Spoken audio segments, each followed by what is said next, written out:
kita nak solat dekat masjid negeri lah kan, Masjid Jami' Al Sultan Ismail Petra. Kita kat sini sekarang ni. Saya siap tanya someone tadi. Kita buat ala-ala musafir kan. Dah kalau tak tahu tak pasti just tanyalah kan. No need tu segan-segan lah kan.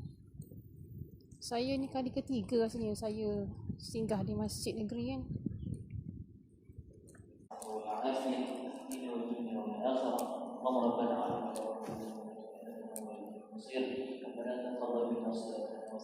Saya macam mana tempat wuduk.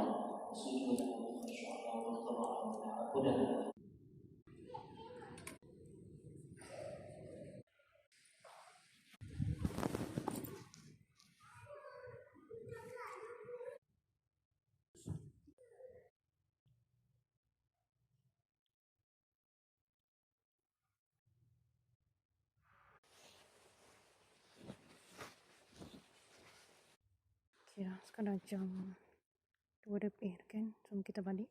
Alhamdulillah.